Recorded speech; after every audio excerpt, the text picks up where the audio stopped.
Om Namo Bhagavate Vasudevaya. Om Namo Bhagavate Vasudevaya. Narayanam Namaskritya Naram Chaiva Narottamam Devim Saraswatim Vyasam Tato Jayamudire Nashtaprayeshu Bhadreshu Nityam Bhagavata Sevaya Bhagavati Uttam Shloke Bhakti Bhagavati Nashtiki. So continuing with the discussion on Srimad Bhagavatam, Canto 3, today we start a new chapter, chapter 31, Lord Kapila's instructions on the movements of the living entities. So in the previous chapter, we studied how a conditioned living entity in the material world, he leaves his body, and how and what kind of sinful activities, results of sinful activities he'll get going to different hells.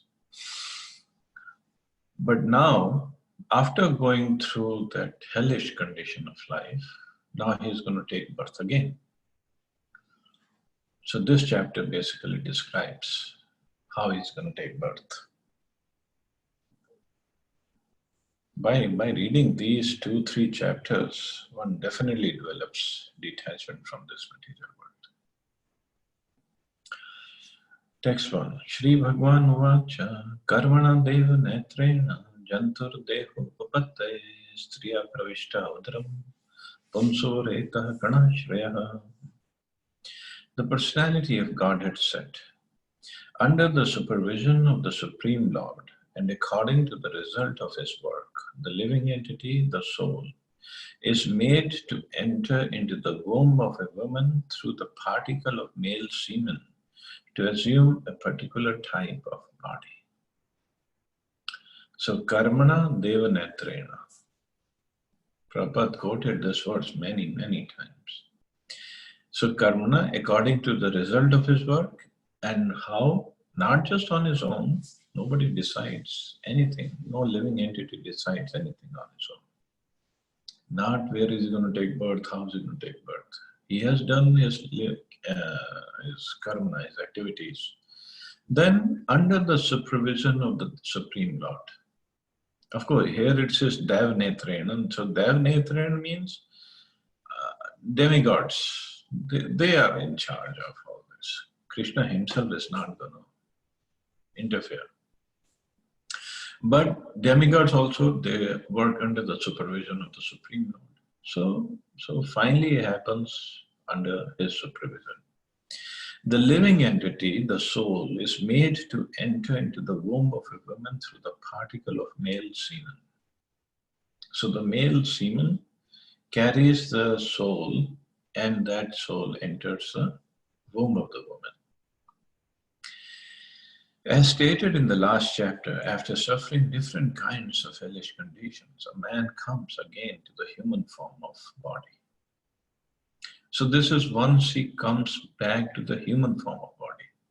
So this is what it's going to describe. Now, animal forms, plant, birds, bees, whatever is, Lord Kapil Dev is not talking about that. So after suffering so many lifetimes, then he finally gets a chance to come again to human form. The same topic is continued in this chapter. In order to give a particular type of human form to a person who has already suffered hellish life, the soul is transferred to the semen of a man who is just suitable to become his father. During sexual intercourse, the soul is transferred through the semen of the father into the mother's womb in order to produce a particular type of body.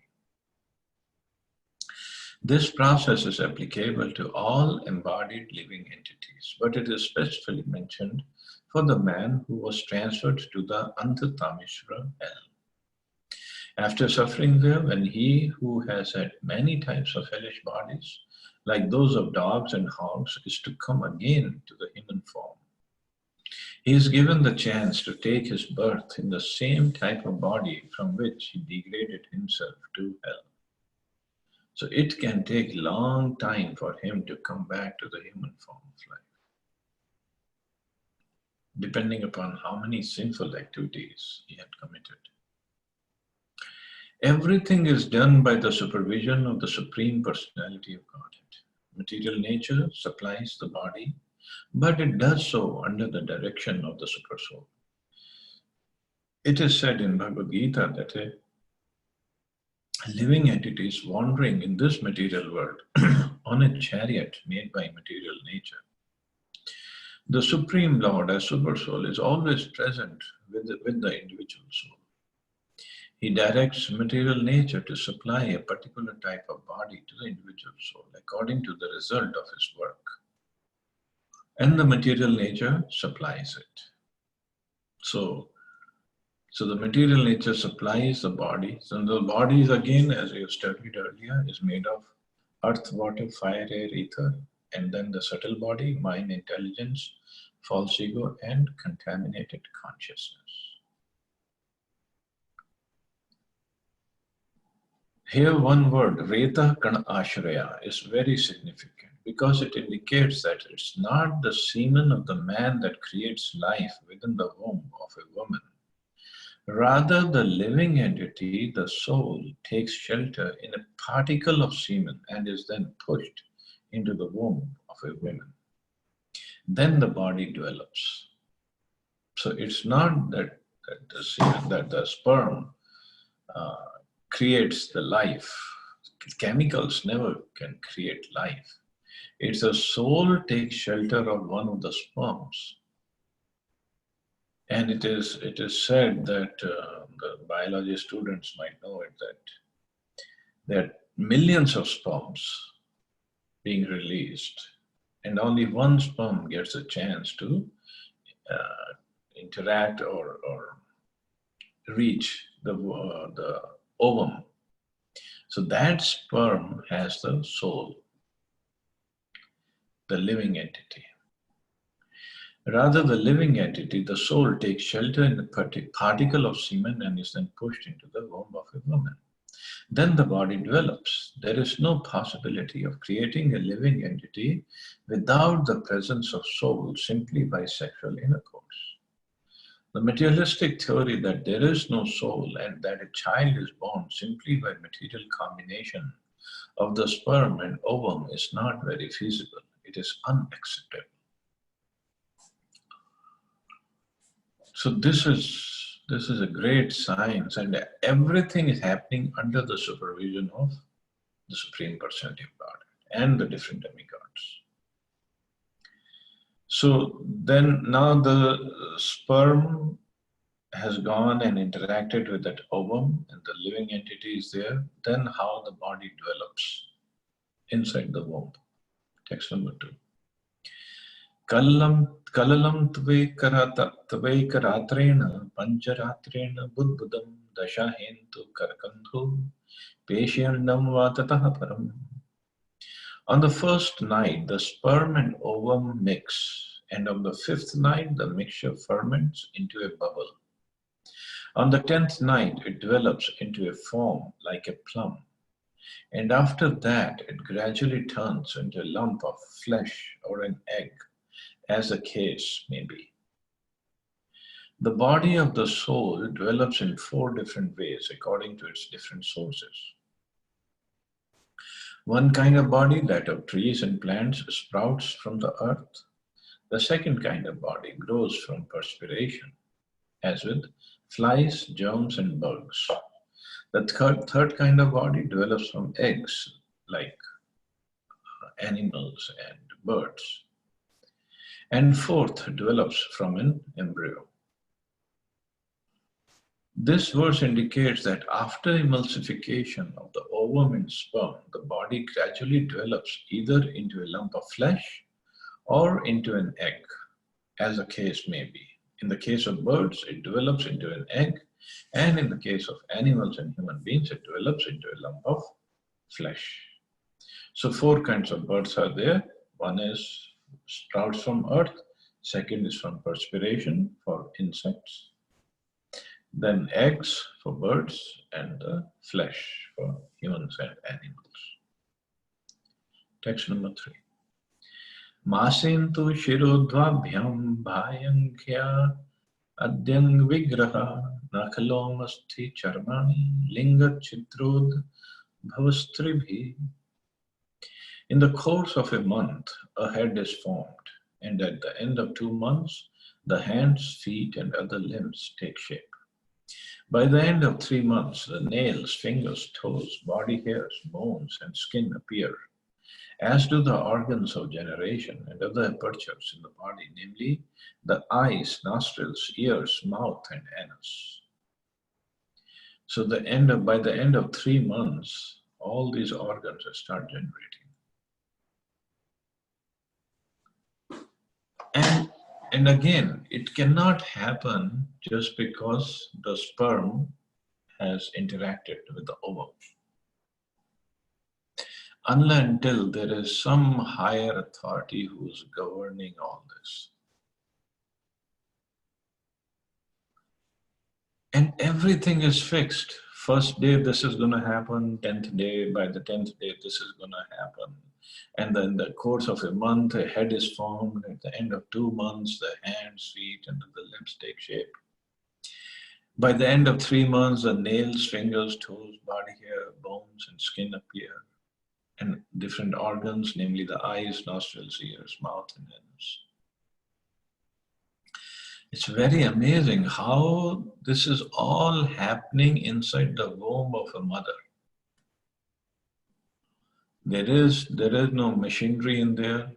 There are nobody watching and nobody making sure temperature is kept right or whatever is needed is kept right. Everything is happening inside the womb of the mother. And the mother herself doesn't have no control over it actually. Because the demigods and the Supreme Personality of Godhead, under their supervision, everything is happening. The body of the baby is developing inside the womb of the mother.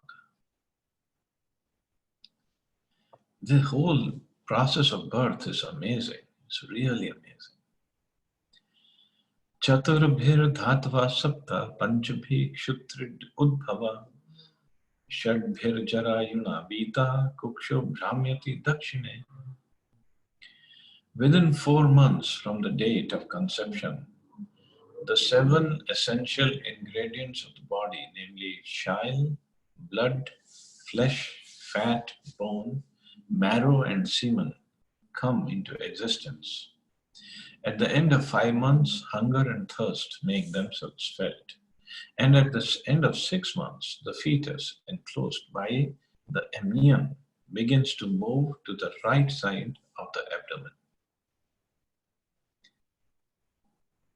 When the body of the child is completely formed at the end of 6 months, the child, if he is male, begins to move on the right side, and if female, she tries to move on the left side.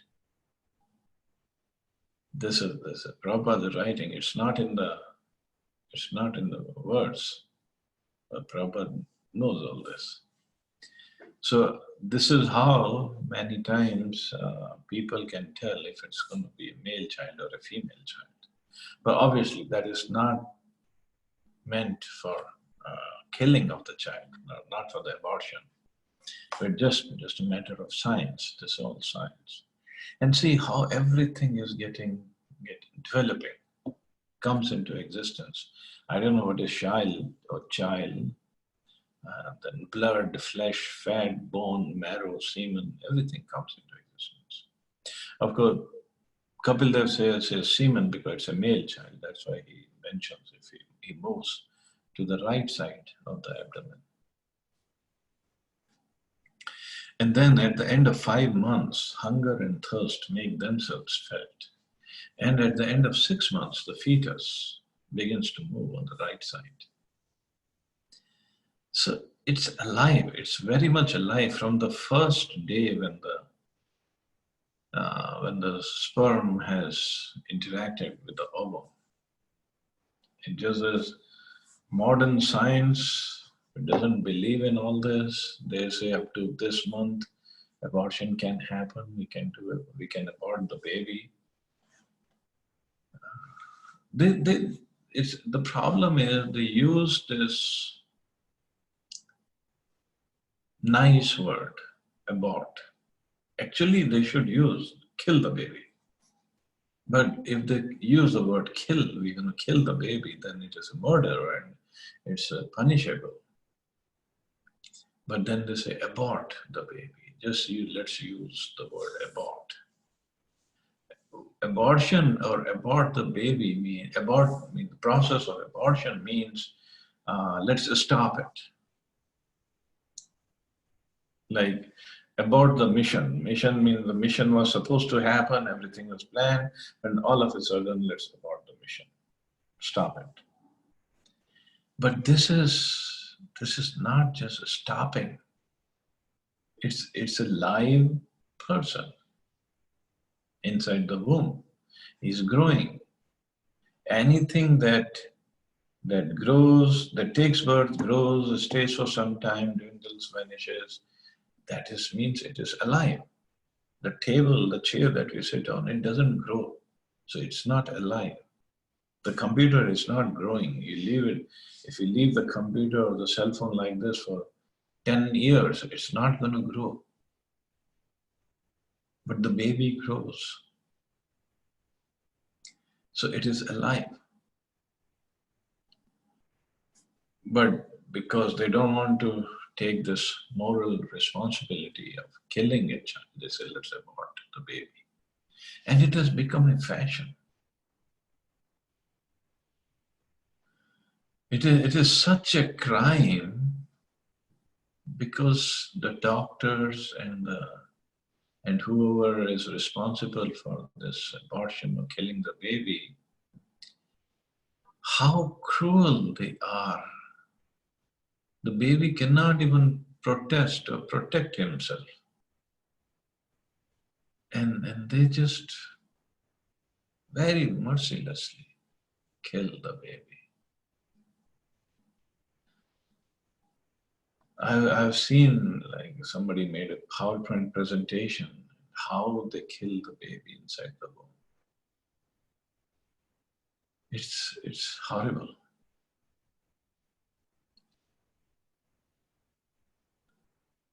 Matur jagadhanna panadhyar edhat dhatur sammate shete vishvena mutra yorgarte sa jantur jantu sambhave. Deriving its nutrition from the food and drink taken by the mother, the fetus grows and remains in that abominable residence of stool and urine, which is a breeding place of all kinds of worms.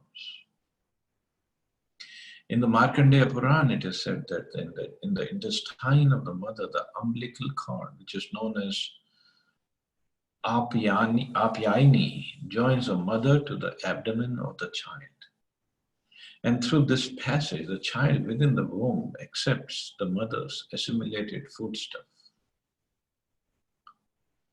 In this way, the child is fed by the mother's intestine within the womb and grows from day to day. So from mother's intestine, and it's unbelievable, the whole science of birth of a baby.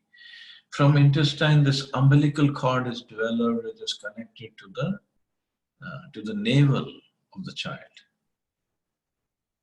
And from this umbilical cord, the child gets all the nourishment that is required for its growth. How can any scientist develop this kind of process? And it's all happening on its own. On its own means obviously it's under the supervision of demigods and the nature. Everybody's working, but nobody's going inside the womb and connecting a special pipe or a tube from the intestine of the mother to the navel of the child.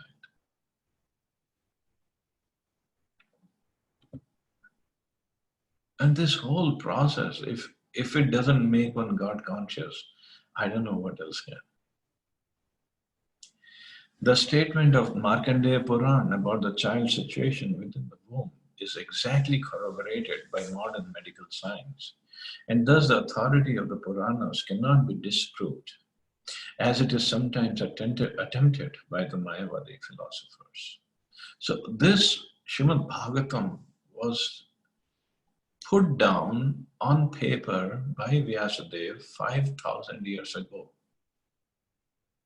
And before that, it was there in the oral form, verbal form. It was there since time immemorial. Means this knowledge of how the baby, how the fetus develops in the womb of the mother is there in the scriptures since times immemorial. And even for current historical record, at least it's there for last 5,000 years. Modern scientists, they still haven't figured out everything about how the fetus develops inside the womb. And they say the Vedic system is for backwards or whatever. Everything is explained properly here. It's not that Lord Kapil Dev is making it up or Vyasdev ji made it up. Everything is there. Since the child depends completely on the assimilated foodstuff of the mother, during pregnancy there are restrictions on the food taken by the mother. Too much salt, chili, onion and similar food is forbidden for the pregnant mother because the child's body is too delicate and new for him to tolerate such pungent food. Restrictions and precautions to be taken by the pregnant mother, as enunciated in the Smriti scriptures of Vedic literature, are very useful. We can understand from the Vedic literature how much care is taken to beget a nice child in the society. The Garbhadan ceremony before sexual intercourse was compulsory for persons in the higher grades of society, and it is very scientific. Other processes recommended in the Vedic literature during pregnancy are also very important. To take care of the child is a primary duty of the parents because if such care is taken, society will be filled with good population to maintain the peace and prosperity of the society, country, and human race. So this is food and the drinks taken during the pregnancy. Very important because the child, the fetus inside the womb, is taking everything that the mother is taking. So this is important for the physical, gross body of the child. For the proper consciousness of the child, or for the proper soul to take shelter of that womb. Both Prabhupada mentioned that, of course, it is mentioned in scriptures, Garbhadan ceremony should be performed. Before husband and wife, they want to have the baby or they want to go for the sexual intercourse, they should perform this Garbhadan sanskar. And Srila Prabhupada, he said, because in Kali Yuga it's very difficult to do all these sanskaras, so he recommended that both husband and wife, they should chant 50 rounds, 50, before they indulge in sexual intercourse to have the child. Okay, so that is for the proper consciousness of the child, of the soul, and the soul with the proper consciousness should come inside that womb. But the chanting has to be proper chanting, not just finishing the rounds.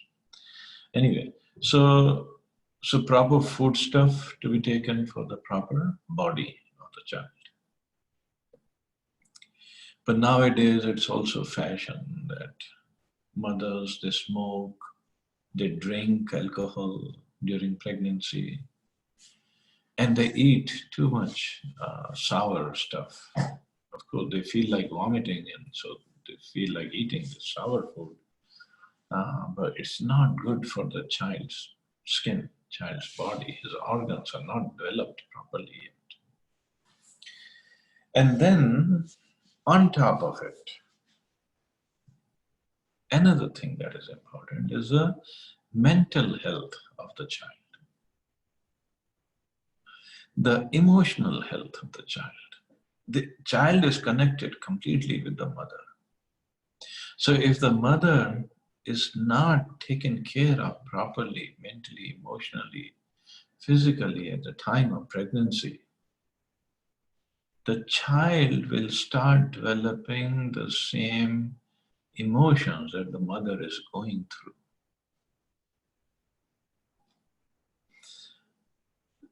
So very, very important for the parents to understand that we are bringing a nice soul, an innocent soul. Well, of course, not innocent. Um, body might be innocent, but the soul is not.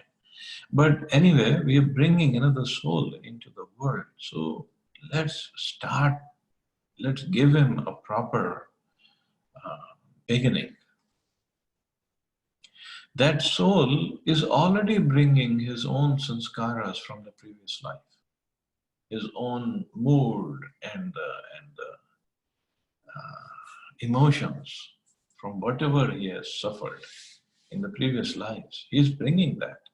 And now in the womb of the mother, if the mother goes through a lot, and sometimes they do,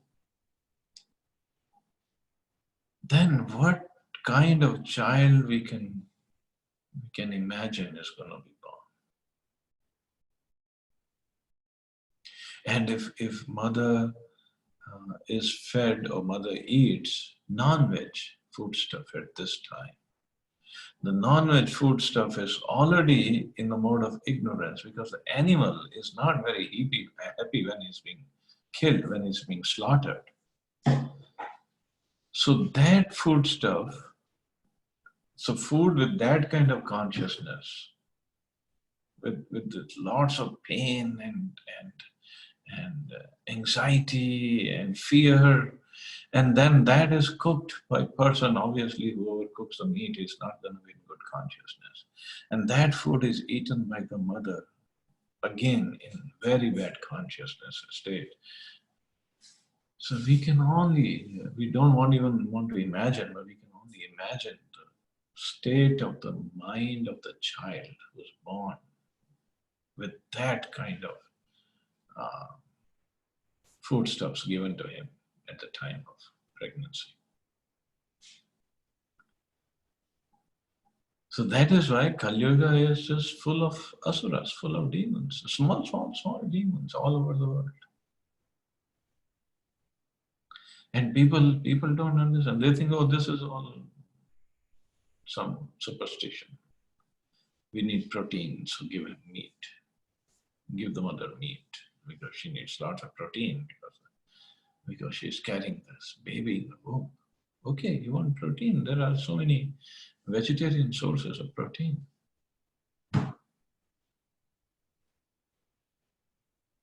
And that's the whole reason the new generation that is coming, it's even worse than the previous generation. And this is happening slowly, new and newer generation. They're having so many problems even from the beginning.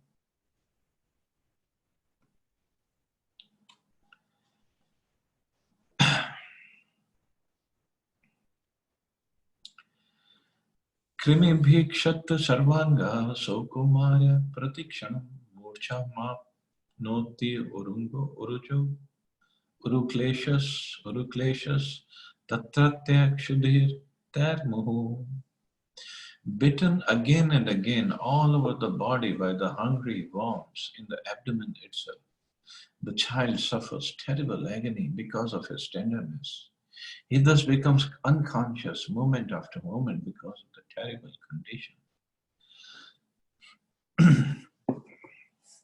Now the physical condition of the child. Now he is in the abdomen and there are worms inside the abdomen because even in our body there are so many worms. What to speak of mother's body when she's carrying this child. And the worms are hungry, so they bite the tender and the soft skin of the child because they need their food. And he thus becomes unconscious moment after moment because of the terrible condition. And because of worms biting him, his skin, he kicks his hands and he kicks his feet.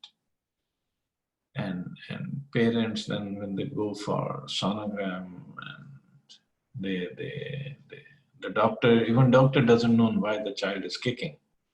It's mentioned here, he's been bitten by the worms in the abdomen of the mother. And the parents are very happy and doctor is happy. See, the child is kicking and you see a little foot of the child in the womb and this and that. They're very happy how the child is kicking, but they don't know why the child is kicking. The miserable condition of material existence is not only felt when we come out of the womb of the mother, but is also present within the womb. Miserable life begins from the moment the living entity begins to contact his material body. Unfortunately, we forget this experience and do not take the miseries of birth very seriously. In Bhagavad Gita, therefore, it is specifically mentioned that one should be very alert to understand the specific difficulties of birth and death. Just as during the formation of this body, we have to pass through so many difficulties. Within the womb of the mother, at the time of death, there are also many difficulties. As described in the previous chapter, one has to transmigrate from one body to another. The transmigration into the bodies of dogs and hogs is especially miserable. But despite such miserable conditions, due to the spell of Maya, we forget everything and become enamored by the present so-called happiness, which is described as actually no more than a counteraction to distress. So that's why Krishna says in Bhagavad Gita, this material world is a dukhalayam, it's a place of misery. So from the moment he gets contact with the material body till he leaves the material body, the living entity goes through so much of miseries, so much pain and distress and anxieties. So that's why in these chapters by a speaker, the speech of Lord Kapil Dev, it definitely brings about detachment from this material world. Katu tikshnoshna lavana ruksham lati bherul bane matri bhuktar upsprishtaha sarvangothit vedanaha. Owing to the mother's eating bitter, pungent foodstuffs of food which is too salty or too sour, the body of the child incessantly suffers pains which are almost intolerable. All descriptions of the child's bodily situation in the womb of the mother are beyond our conception. It is very difficult to remain in such a position, but still the child has to remain. Because his consciousness is not very developed, the child can tolerate it, otherwise he would die. That is the benediction of Maya, who endows the suffering body with the qualifications for tolerating such terrible tortures. So he's suffering more if the mother doesn't eat proper food. Too salty, too sour, too pungent, that hits the child badly. Because his system is not developed yet. And the child cannot even tell his mom, and is in such a precarious position. He cannot just tell his mom, Mom, today I want to eat pizza, or I want to eat burger, or I want to eat whatever, rajma chawal, whatever. He cannot say anything. He has to suffer. Ulben samvrit tattasmin nantrascha bahiravrita aste kritva shira kukshu brigna prishtashiro dhara. Placed within the amnion and covered outside by the intestines, the child remains lying on one side of the abdomen, his head turned towards his belly and his back and neck arched like a bow. If a grown man were put into such a condition as a child within the abdomen, completely entangled in all respects, it would be impossible for him to live even for a few seconds. Unfortunately, we forget all these sufferings and try to be happy in this life, not caring for the liberation of the soul from the entanglement of birth and death. It's an unfortunate civilization in which these matters are not plainly discussed to make people understand the precarious condition of material existence. So this is the position of the baby, and he just upside down, and his head tucked into his belly, and the neck and the back bent like a bow, and he's in that position, eating whatever mother eats and being bitten up by the worms. And Prabhupada said, if the grown man were put into such a condition, he would die. But the child has to go through so much of suffering. So he's given that kind of body that he doesn't die. And he's in so much of ignorance. Akalpa swanga cheshtayam shakunteva panchare tatra labda smritir daivat karma janma shatodbhavam smaram dirgam anuchavasam sharma kim nam vindate. The child thus remains just like a bird in a cage without freedom of movement. At that time, if the child is fortunate, he can remember all the troubles of his past 100 births, and he grieves wretchedly. What is the possibility of peace of mind in that condition? So he's just stuck like a bird in a cage. And if he's fortunate enough, fortunate means if his consciousness is developed more than the other babies in the womb, he can remember all the troubles of his past 100 lives. And he grieves wretchedly. How come I'm stuck here? Just like, it's not the same situation, that we can still have some understanding. Now we are stuck inside our homes. Our home is not as small as a womb of a mother. It's little big, we can move around. But still, we are stuck inside. And it's a very miserable condition for everybody. But imagine the position of the child inside the womb. After birth, the child may forget about the difficulties of his past lives. But when we are grown up, we can at least understand the grievous tortures undergone at birth and death by reading the authorized scriptures like Srimad Bhagavatam. If we do not believe in the scriptures, that's a different question. But if we have faith in the authority of such descriptions, then we must prepare for our freedom in the next life. That is possible in this human form of life. One who does not take heed of these indications of suffering in the human existence is said to be undoubtedly committing suicide. It is said that this human form of life is the only means of crossing over the nescience of Maya or material existence. We have a very efficient boat in this human form of body, and there is a very expert captain, the spiritual master. The scriptural injunctions are like favorable winds. If we do not cross over the ocean of nescience of material existence, in spite of all these facilities, then certainly we are all intentionally committing suicide.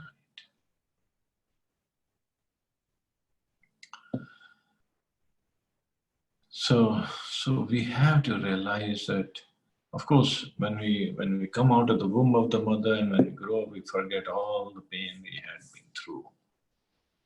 But reading, hearing from scriptures, we can understand we have been through that. And we should make a resolution that I don't want to go through it again. Who can have fun in that kind of position? Nobody. And what to speak of if 2 or 3 or 4 or 5 babies, they have to share the same womb at the same time. Then what would be the situation of all of them? So the only remedy is, let's perform devotion service to such an extent that we don't have to see the womb of the mother again. It's a very, very terrible situation.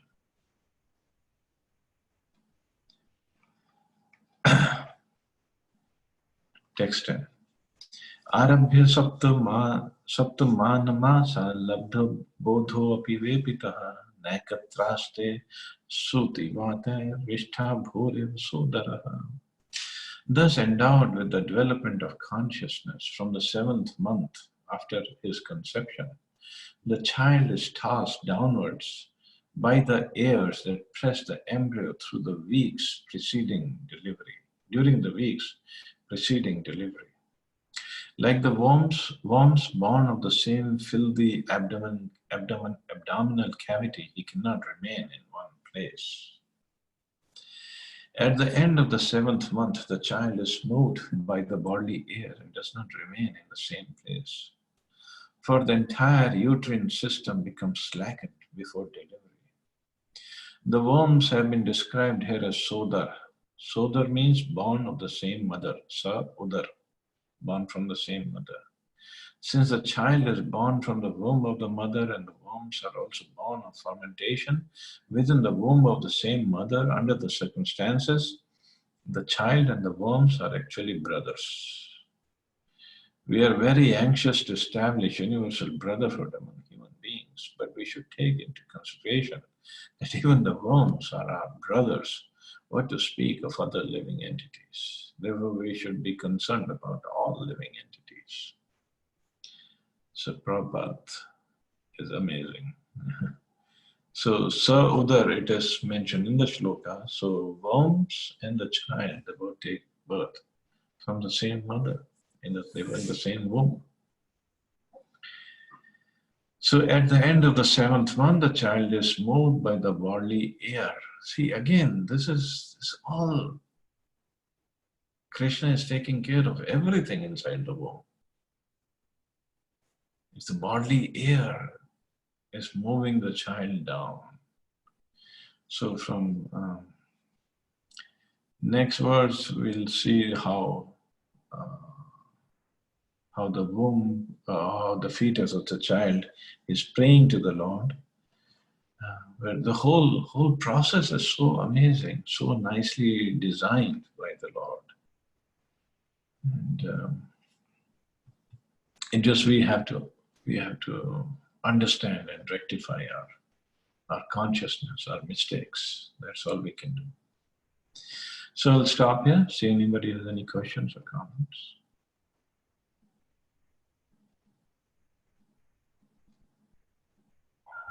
Hare Krishna, Prabhuji. Hare Krishna. I have one question. Yes. You mentioned that the child in the womb is developed by the various demigods, the growth of the child in the womb. And it is the sin is that it is akin to killing the child when we say about. There is very disturbance. You have to speak up, or I don't know. What do you have to do? I think there's a noise segment.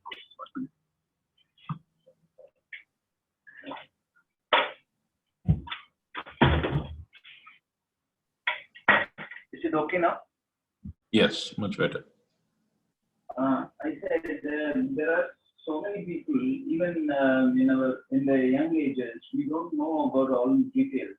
But due to so many considerations, somebody is aborting the child just because he's thinking that I will not be able to bring up the child because of the financial situation. If somebody is going to the doctor says the child's brain is not developed properly, and if he will come out, he will be a mentally retarded child, so you can abort. So many considerations, but we don't think that we are doing killing because the society has, made it look like that as though it is not called killing. And when the child comes in the womb and he has got a problem with the brain development and all. It is not his karma, and also the parents' karma that he has to suffer the whole life as a mentally retarded child or mentally retarded person. And we are interfering in that karma. So we are thinking, with good intention, we are thinking it's better for him to die rather than going through a lifetime of suffering. And we are also thinking that maybe this child, if he is born, I will also suffer. So it's better that we finish the suffering by killing. And in the process, the child in the womb suffers the murder. But the person, the parents, they have no feeling because they think it is not a living child. Right? So this way, what will be the implications? What kind of karma the parents or the child has faced after that kind of a um, thing which is done by parents and the doctors?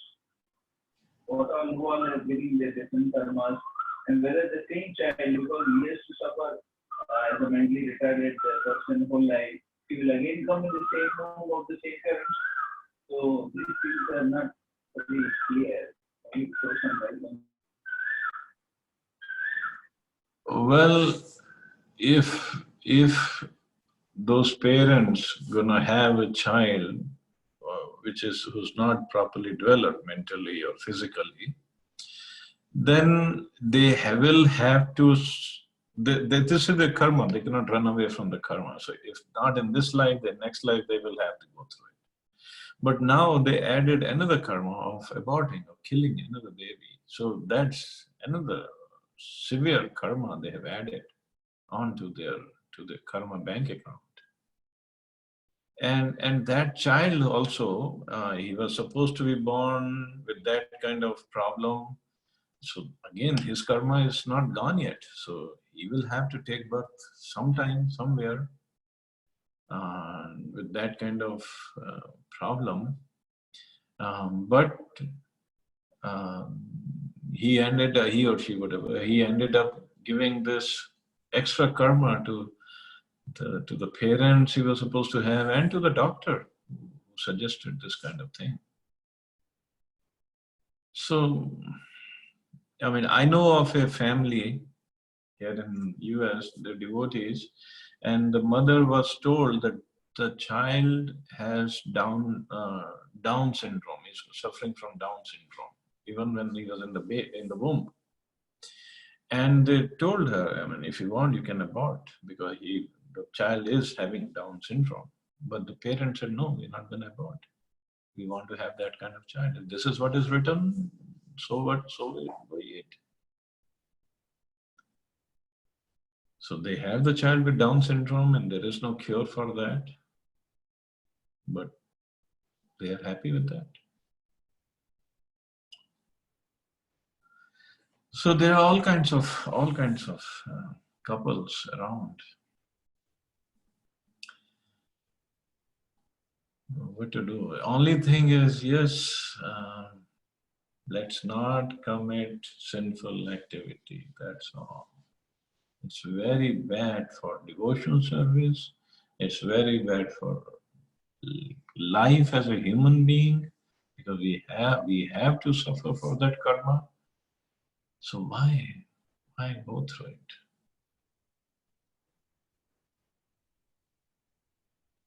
Is it okay?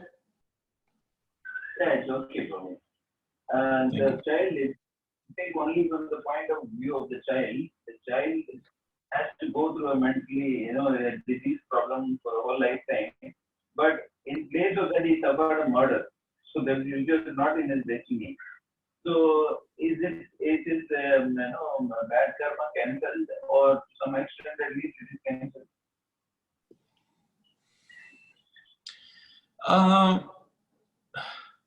Well, it's also said that if parents perform abortion, then they also have to go through a womb and not see the day of the light of the day again. Means they also have to be aborted whenever they take shelter of a womb. So maybe that child had performed abortion of some baby in his previous life, so he had to go through that kind of treatment. But still, whatever karma is there, if karma is what? We have to go through that punishment and the learning lesson. So it's not there, he's not gone through yet. So he also has to go through that cycle some other lifetime. So that's why even Krishna told Arjuna, it's karma is very difficult to understand. Very, very difficult to understand. Or maybe starting a new karma, we don't know.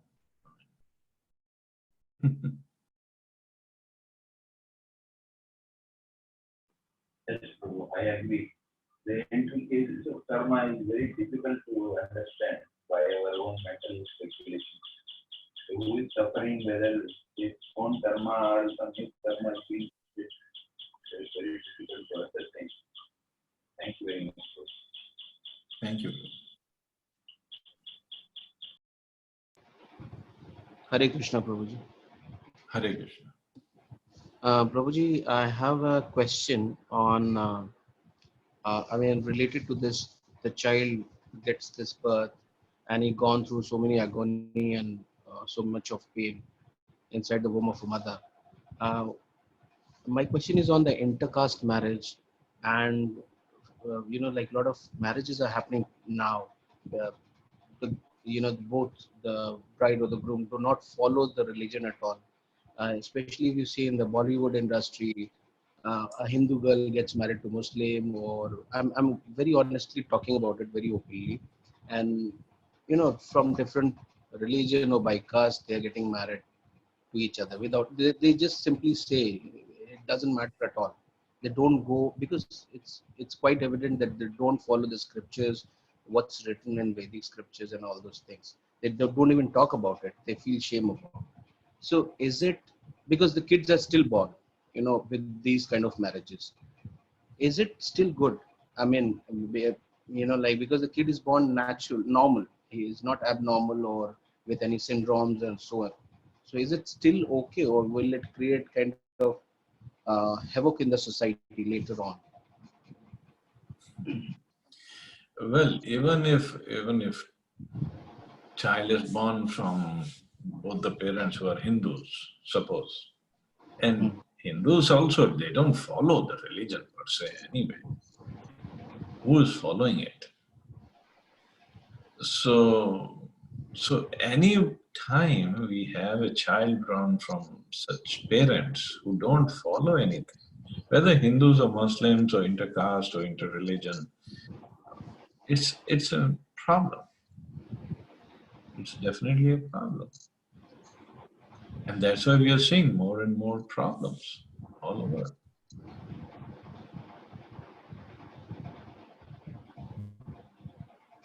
Like there are different part of the society. Like if you go to South India, if I just know, I think it's the bloodline. They talk a lot about bloodline. They get married within one community, within their family or sub families, or uncles and dur ke rishtedar. It's like that also happens. The boy and girl get married because of this particular problem. The bloodline should match. It should not go. Uh, it's they say it's impure. I think that's one of my friend from there. He talked about it. So if we just for the sake, if we just leave it that we the Hindus do not follow the religion and they just get married, is still it's a problem, or I mean, See, impure is what? Impurity is not in the blood, not in the body, because impurity mainly is in the consciousness. And that impurity is still there, even if we are in the same family, whatever. It hardly but matters. It's a but consciousness that matters. but Prabhuji, it's a confusing state, right? If from two different religion, if they get married, and the son, which one he follows, which religion? He doesn't know about Hinduism, doesn't know about Islam. Which one he follows? Prabhu, we are again getting into Bodily wise, these are all bodily faith. Hindu, Muslim, Sikh, Isai, these are all based on body, nothing on the soul. So when Prabhupada came to America, so many Americans and then people all over the world became his disciples. So they were born in Christian families or Jewish or whatever family, and some Muslims also. And then they changed completely. So body could be anything, born in any family, but one can become a Vaishnava. So it doesn't, I mean, if you're not following the Sanatan Dharma, whether one is Hindu or Muslim, it hardly matters. It's the same consciousness. And even among Muslims, there are many wonderful people also. Many, many wonderful people. Or even among Christians. If you meet Christians here, super people. So this problems can happen anywhere. It's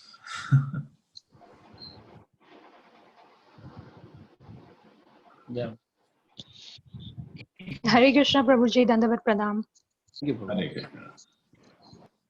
Prabhuji, when we talk about the caste or religion, I guess in the scripture about religion, Lord Krishna has not mentioned anywhere about the religion.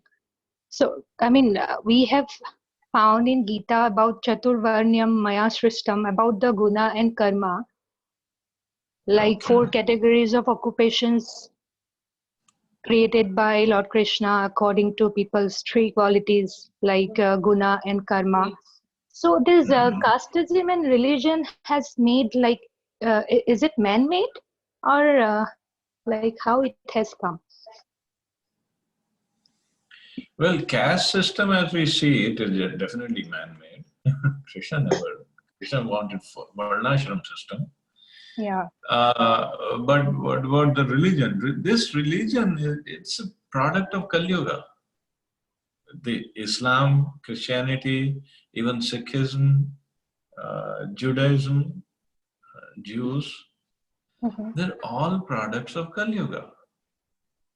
Only Sanatan Dharma, Sanatan, that's why it's called Sanatan, means no beginning and no end. Now, even the so-called Hindus, they don't follow the Sanatan Dharma.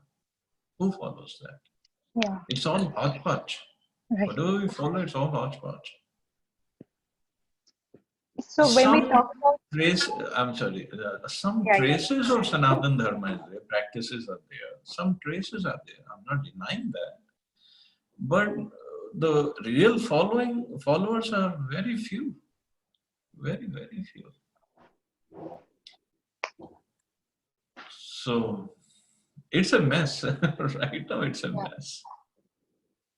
so like when we talk about a marriage of Hindu or Muslim or some other religion, so I feel like it is not a sin or anything, because if a person is like same varna, like as Lord Krishna mentioned about Brahman, Kshatriya, Vaishya, Shudra. So if one comes from the same varna, then I think whether the person is born in that other religion, this religion, that too even man-made, because the original dharma is only Sanatan. So like that is what But I just also wanted to know. I mean, how come? see what Vinay Prabhu is saying and what is generally being. See, if a Hindu boy or a girl marries a Muslim boy or a girl, then chances of him following Hinduism is very little. Him or her following Hinduism is very little. So, but but the thing is, like you said about if the same varna, if they are in the same varna, they can get married. But even in that, there are some complications. That will be in Bhagavatam. Prabhupada covers it later. But even if somebody marries a Hindu, Muslim boy, girl, whatever, but it's all temporary. Yeah, It's just for this lifetime. Who knows what will happen next lifetime? exactly. But at the same time, just to keep peace in the society, if somebody doesn't have some strict restrictions are there, just to have peace in the society, that's fine.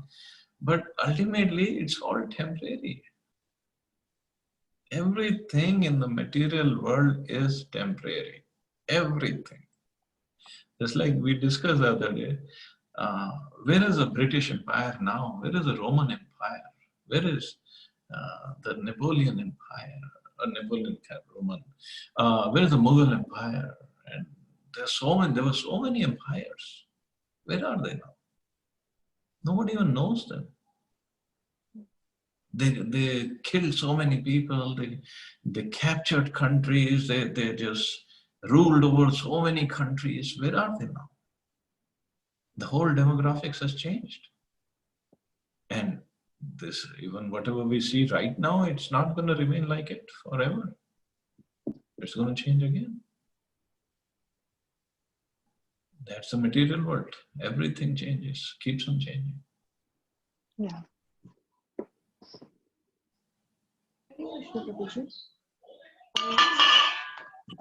So when we talk about Hare Krishna Prabhuji, Dandavat Pranam. So when we talk about 7 Saat Janmo Ka Rishta and all, so is it all fake? If it is going to change in the next life, the partners is going to change in the next life. So what do you want? Same partner or no? Same partner. That's why I had this question. That's why I had this question, because I don't think this is just for this lifetime. The souls are there from, so I don't know. So that's why I want clarification. What if husband and wife die maybe say 20 years apart? Mm-hmm. Yes. Then what is going to happen? Yeah. Okay. So there is, I don't know. People have said this. I've heard this, but I have no way to confirm it. Okay, Prabhuji. Thank you. Another, I'm sorry, Prabhuji. I just wanted to confirm another one doubt. Like I had a notion earlier that we get this human life after doing a lot of punyam, but in this one, in the very beginning, it is mentioned that we, after like different kinds of hellish conditions, after like doing a lot of sufferings, we get this human form of life. So like there I got confused. So this life. So as a human, like in the previous chapter, the person commits lots of sinful activities. Then he goes to hell.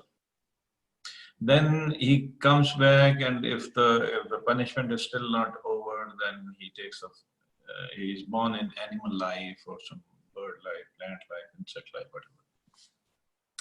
So suppose he is taken the birth as a plant.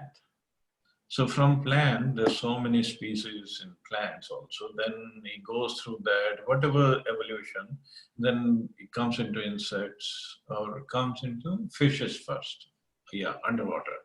Then insect, then birds, then animal. And even in animals, now he goes through evolution cycle in animal life also, different species.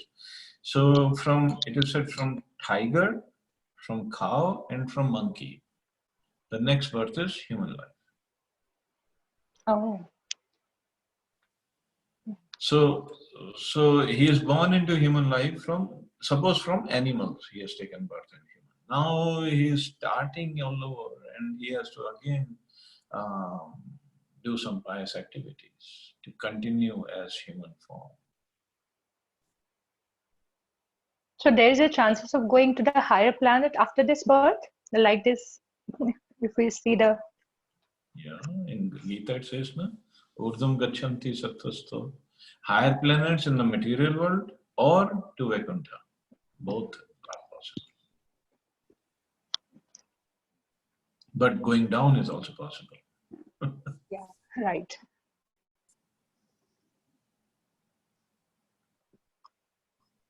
So this is very surprising that knowing about the flies and mosquitoes all are born out of, I guess, Perspiration. perspiration, yeah. Yeah, that's how they born. And fish and birds, I guess, from the eggs. Fishes take birth from eggs? I don't know. Yeah, fishes from eggs. From eggs? Okay. So, okay. All these 84 lakhs of species are born out of these four different. Kind, yeah. Yeah. Four ways. Yeah. 4 ways, yes. It is very, I mean, interesting because our modern science is just revealed 100 years back, and our ancient sciences like has revealed about this science 5,000 years back. Everything is 5,000 years ago, they just wrote it down. Otherwise, it was. yeah, right. And it's so in details. Yeah. Thank you And so much, Mr. Vishnu. still people don't believe in the scriptures.